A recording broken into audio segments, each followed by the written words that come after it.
what is not, the better. Secondly, keep yourself updated on common scams that are out there. And thirdly, if something goes wrong,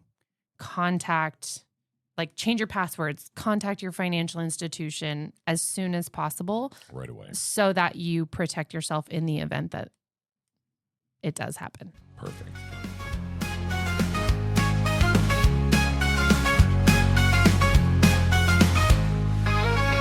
From classrooms to the field, truth and laughter both revealed. Tune in for that special feel.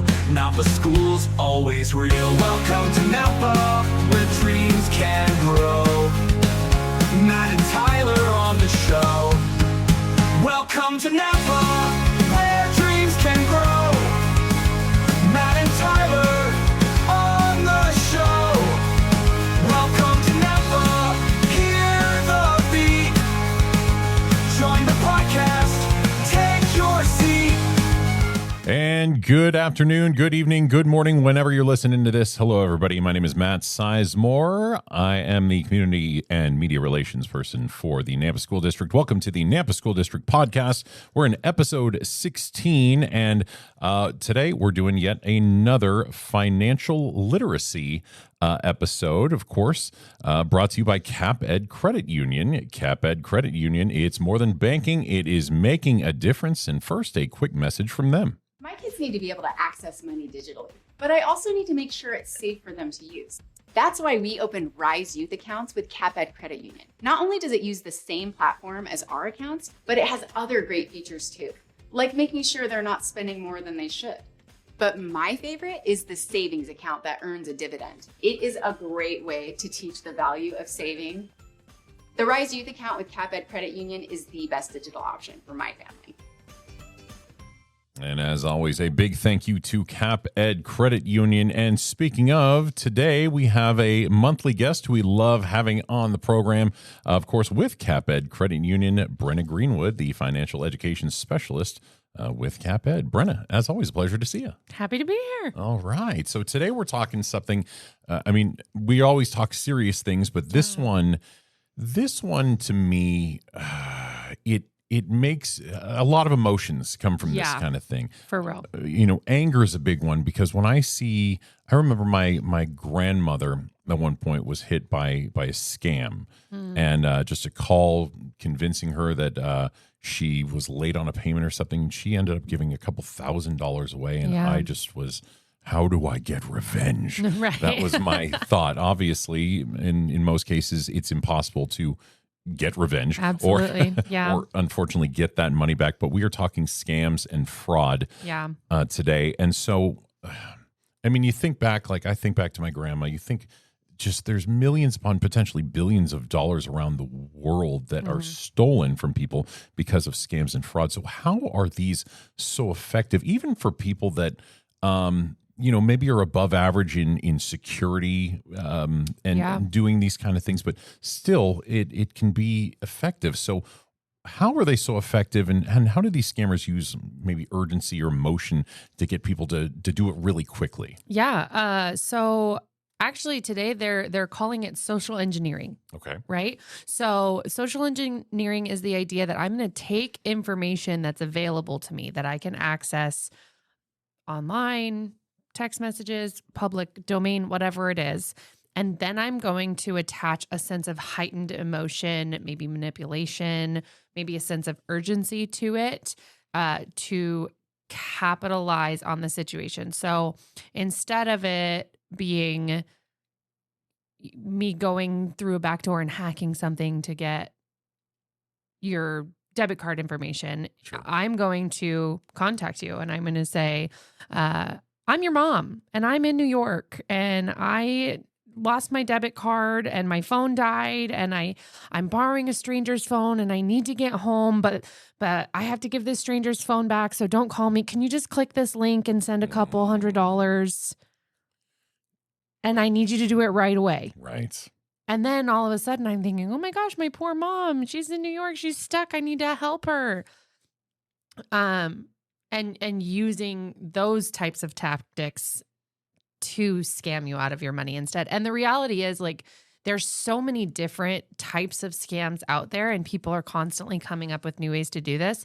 I saw a statistic recently that said a new scam only takes 82 seconds to get the first person. Oh my gosh.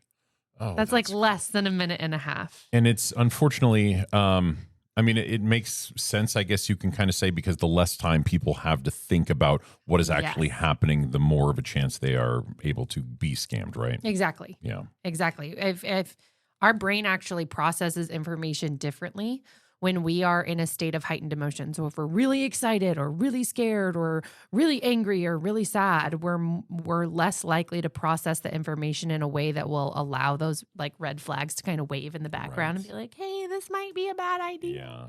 Yeah. Okay. And they know that because social engineers understand human psychology in a way that allows them to capitalize on the way it works. Yeah. To get what they're looking for. Gotcha. That makes complete sense, unfortunately. Yeah. Now, over the many years, there have been several types of scams. Like we think back to the most probably famous or infamous, the Nigerian prince. Yes. Those emails saying, "Oh, we have so much money for you, just send us this," and blah blah blah. But there are so many, and it's just getting more advanced. So, what are some of the most common scams people and families should really be watching out for right now? Yeah. Unexpected money or winnings. Okay. Congratulations, you won a prize with a contest that you didn't enter. Okay. Right? I'm not really expecting this. I don't really know what it's from. How did I win if I've never put my name in the hat? Always be really suspicious of that. Identity theft or phishing. If people are reaching out saying, oh, your insurance is about to expire, and it's a company that maybe you don't have insurance through, or if someone is saying, hey, we need your bank account information, otherwise we're going to suspend your account, click here and put it in. Like those types of things are really, really common right now. Any get rich quick scheme. Unfortunately, it's not super easy to get rich quick. Nope. And so despite the fact that many of us wish it was. Yeah. And so anybody who's promising like, I can turn your $500 into $5,000 in just a couple of days, they're probably not able to do that. Fake charities, especially if there's like natural disasters or things going on like that. People pretending to be the Red Cross. If you were like a Facebook marketplace person, buyer or seller fraud can be a really big one where I'm going, I have this wonderful item here and I will ship it just as soon as you send me the money. Just Venmo me, right? Because those peer-to-peer payment systems like Venmo and Cash App, they're not attached to financial institutions. Right. So they're not bank accounts and they're usually not insured. So once you send the money, gone. It's gone. Yeah. Yeah. It's kind of like sending gift cards. There's dating and romance schemes out there. Those happen sometimes. And a really big one is like threats and extortion or like pretending to be a loved one to exact information from you. I'd say those are probably the most common groups. And one thing that you just made me realize is when it comes to contests and winning those kind of things, like I probably enter too many. And a lot of that is because like partially I take my daughter to things like we just went to the annual kids fair over at Expo, Idaho. And as you walk around, you can just sign, enter to win this, enter to win this. And then also I go to a lot of schools, obviously here in the Nampa School District, and a lot of them are doing little fundraisers. Like you can win an ATV, just, $20 like raffle ticket. Exactly. Yeah. So maybe start a list of things that you've entered. Oh, that could be a really good idea. I never thought about that, but that could be a really good idea. Yeah. That's what I'm going to start doing for sure. Now, what about some of the biggest red flags that people should really look for just to say, maybe this is a scam before you jump right into something? Yeah. Anytime that something is creating a sense of urgency, right? We can make you $5,000, but you have to act now. Those should kind of set red flags off in your head. That's not to say that some of the things that you're suspicious of might still be legit, right? But creating urgency is a red flag. If there's manipulative manipulated engagement around something on social media. So if there's a lot of people commenting on something that might not usually get comments on it, if the like user tags are a little odd, maybe not human-esque, okay, you could say, kind of an idea. Any claims of emergency, like this is an emergency and you have to do this now. Any promise of like high return with no risk. No risk. Yeah. No risk is usually a red flag. Like fake testimonials, unusual phone numbers or emails. So for instance, if you're getting, like texting, if the radio asks you to text in, right, it's like a 5 or 6 digit number that they ask you to text in. And then if a friend texts you, it's like a US phone number, right? But if your bank is texting you saying, oh, you need to put in your PIN number because we've lost access to your account and we need your PIN number to get it back, whatever it is. We need your help. And the number is an international number and not like a business number or a legit US phone number. That should be a red flag. Right. Checking emails really particularly. I once got an email that was like one letter off my boss's email, right, asking me to go buy gift cards and send the codes. And if you do that, it's like sending cash. It's gone, kind of an idea. So, there's lots of red flags to look out for. We have some really good information on our website that has like more red flags to kind of look for. There's even on our website, there's a lesson plan called How to Spot Scams. I highly recommend it. Okay. Good to know. We'll check that. And you want to throw that website out there? It's capedcu.com. And then it's a money thing in the Learning Center. Okay. Perfect. Get to that Learning Center. How about online habits? Obviously, that is where a ton of scams and fraud might take place. So what are some habits that families can do to better protect themselves from scams? Okay. Avoid oversharing. That's a really big one. Just oversharing online is really popular these days where everybody kind of wants to share everything they're doing because that's how we contact and interact with people. Yeah. Like if you're going on vacation, maybe don't ask for a ride to the airport on Facebook next Thursday at 7 p.m. Yeah. Because then everybody knows when you're going to the airport, right? Those kinds of things. Don't click on links or stories that are specifically targeted at getting a reaction out of you, right? Like the stories that are like, I can't believe he died this way. Click here. Oh, yeah. Right? Like that's specifically getting you to take a certain action. Double check the information. If you get a link that says click here, I highly recommend not clicking on it. If you're on a computer, you can right click on it or hover over it. It will tell you where it's going to take you. Okay. And you should do that before you do it. If you're on a phone, you can kind of like deep click on the phone and hold it. Right. And then it will tell you where it's going to take you. And again, you should do that before you ever go to the website. Right. And if it looks suspicious, if the link looks suspicious, don't click it. Yeah. Really keep eyes out for things like weird URLs, right? So if it's like Amazon/ or Amazon dot blah, blah, blah, blah, blah, .com. Yeah. Right? Amazon.net, even Arnazon, like an R and an N right next to each other look kind of like an M, but they're not an M. Right. But our brains are really cool and they can, like, they edit things on our behalf all day long. It's true. It's why when you're like typing and you type the same word twice, you don't really recognize it until the system catches it. But those things happen all the time as well, where it's like, I clicked the link because I thought it was PayPal, but it was PayPal. PayPal. Gosh darn them, right? So yeah, just and vary your passwords. There are really great password manager apps out there where you only have to remember one and it will actually create really good passwords for you.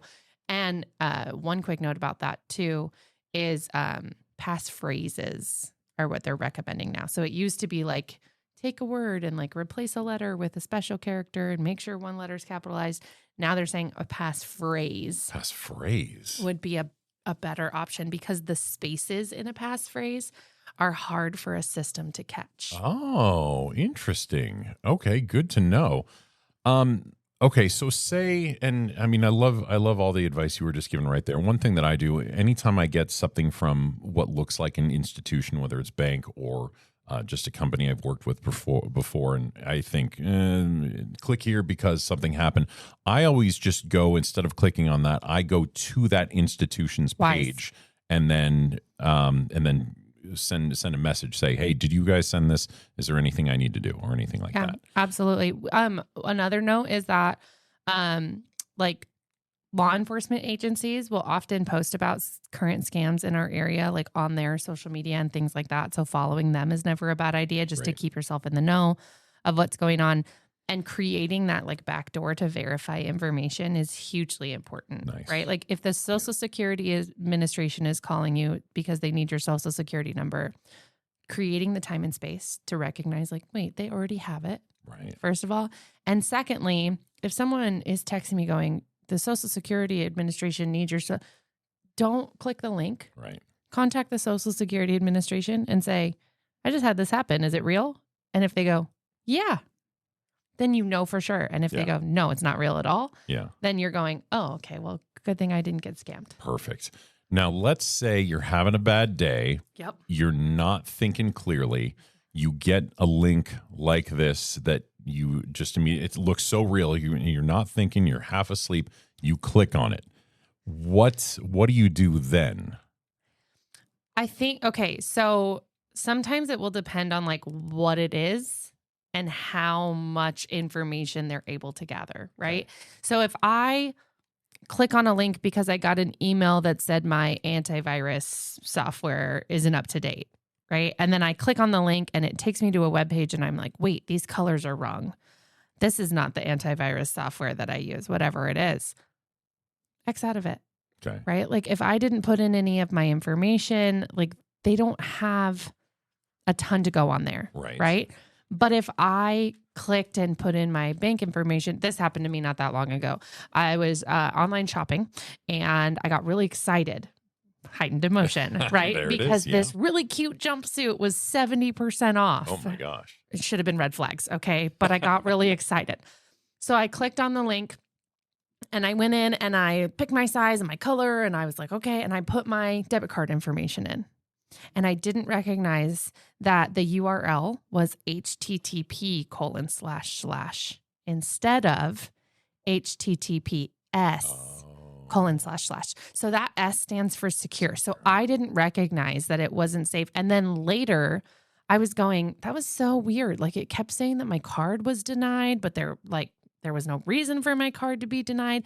This is really funky. Like I don't get it. And then it was like hours later that I was like, oh, wait, what if it like, right? So then I just monitored my bank account really closely. And if and when things started to come out, which they did in this case, right? I called my bank. I said, these aren't real purchases that I've made. We changed out my debit card and things wound up being okay. Okay, great. Right? If you don't want to take that chance, you could always preemptively reach out and say, hey, I think that this situation might have happened. Can I switch debit cards? Oh, just in case situation. Okay. Yeah. Gotcha. Right.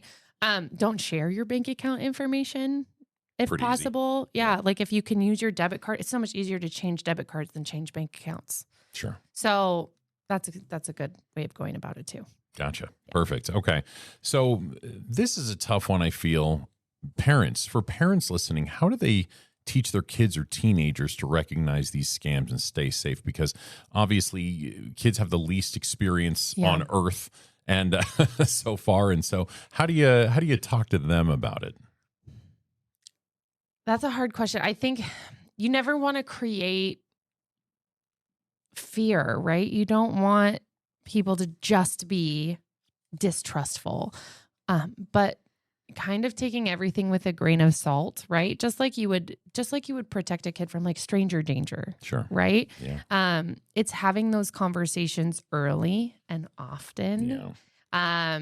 Like even if you're watching TV and you see a commercial and they're like, I want that, right? Having the conversation of like, but why do you want that? And what's appealing to you? And have you considered the tactics that this commercial is using to get you to do this? So kind of helping kids start to think critically about the information they're consuming, which obviously age appropriate. It can be hard. I have a 2-year-old and a 4-year-old at home. So like it can be really hard. And I understand that. But helping them to kind of think through things, to step back and say, oh, I got really excited because the voice was loud and the colors were exciting. And it's actually not a toy I would really want to spend my money on. I would really rather have this toy. But they used tactics that made it seem cool and exciting and fun. And that made me want it more. Oh, okay. Got it. Yeah. So how do I take a step back and really assess the situation before I make a decision? Gotcha. Yeah. And then just keeping them apprised of like common scams that are going on so that if they get them, they know to watch out for them.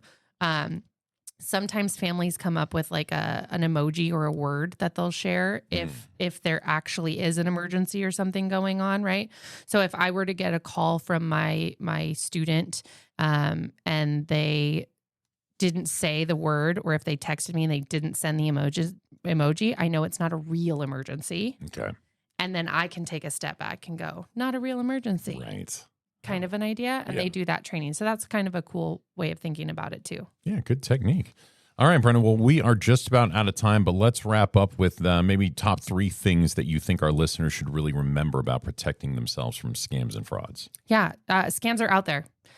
It's usually not a matter of if someone's going to try to scam you, it's when. And the more that you can